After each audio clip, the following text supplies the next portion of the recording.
Part of being a human is that you make mistakes. We screw up all the time. Sometimes we screw up on purpose just to make things worse out of pure spite. We get mad when we shouldn't. We cheat when we know we shouldn't. We throw the first punch when we know that they'll get the last laugh. This is who we are.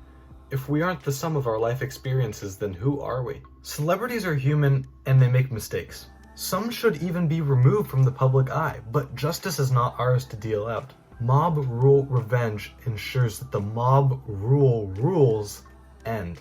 There are no rules when they come after you. It's all on the table. It's like Cain and Abel on the world stage. Abel's in the Twitter thread and Cain slays him on the front page. Now, not everyone is an Abel or a Cain, but we embody their actions when we act this way publicly. And just like the story itself, the explanation lay in the Judeo-Christian ethos. So let's back up.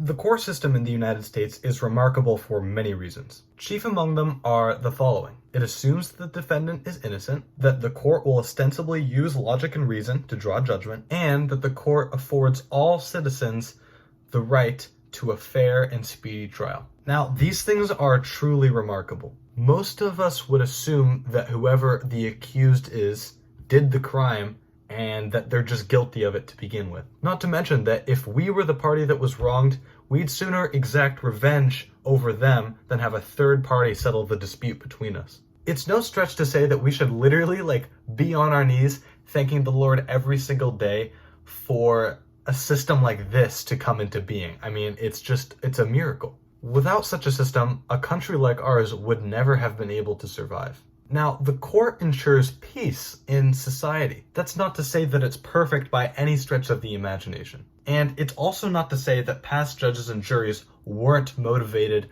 by prejudice and hatred. It's not to deny or discredit any of that. It is only to say that the fundamental moral structure that it is based in accommodates the growth of our society into one that is more equal and more egalitarian, while also maintaining and improving the system at the same time. But at the root of all this is a fundamental principle more meta and more profound than we can even understand. At the base of the justice system is the core belief that a third party is best suited to settle a dispute between the two parties that had the dispute than the two parties themselves. Why is that amazing? Well, because it removes vengeance as a quote-unquote solution. Think about it. Imagine for a moment that there are two families, and a member of one family murders somebody from the other family. Then the victimized family murders two of the opposition back. Then the one that had two murdered murders three of the other back, and so on and so on. It goes on and on until everybody forgets why they hate and why they kill each other. It tears everybody apart because it rises from the level of an individual dispute to the level of actual warfare.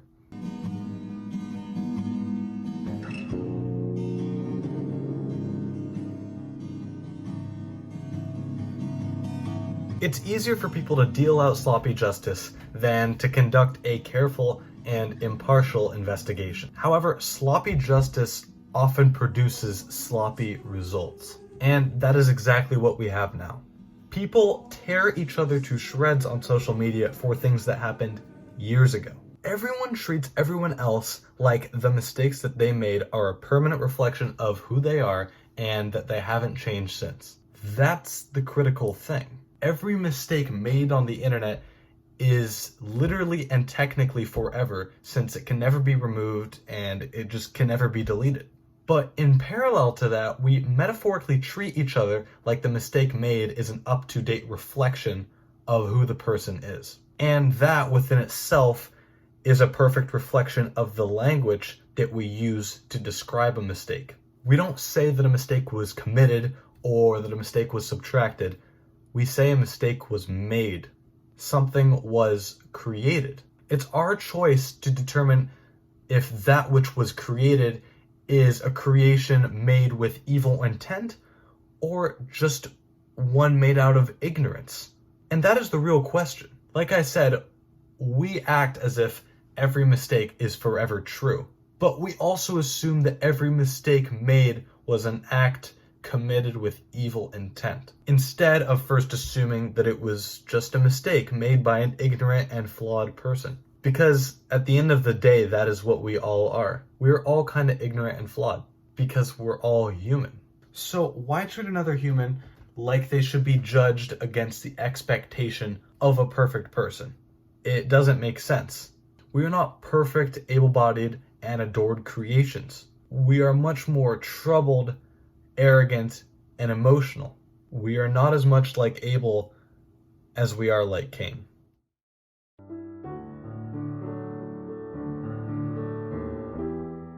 Then what's the solution? The solution is restraint. Not necessarily forgiveness, because not everyone should be forgiven, but maybe they should be afforded a chance to defend themselves as a human being before a court. Give them a Nuremberg trial, not a public execution. Our greatest strength is our restraint, our tradition of judicial morality. It demonstrates how we are above those who would sooner prosecute and get it over with. And make no mistake, everybody is fair game in this new politically correct world. They'll probably come for me one day, and they'll probably come for you too. Especially if you've been raised with an internet connection. The probability that you've said or done something stupid on the internet is much higher if that's the case. But if you've done nothing wrong, don't apologize and don't cave in. One of the problems is that things that are supposed to be private are now public. The distinction between private and public is now fuzzy at best. So the most reasonable thing we can do is be ourselves. Be moral and steady, and the universe will have your back. We are all gonna make mistakes, but if we can afford others the caution of judgment that we would want, maybe we can all live a little bit better. So let's cancel culture. After all, it is said that judgment is not ours to make. For the continued prosperity of the human race, whoever fights monsters should see to it that in the process he does not become a monster. And if you gaze long enough into the abyss will gaze back at you.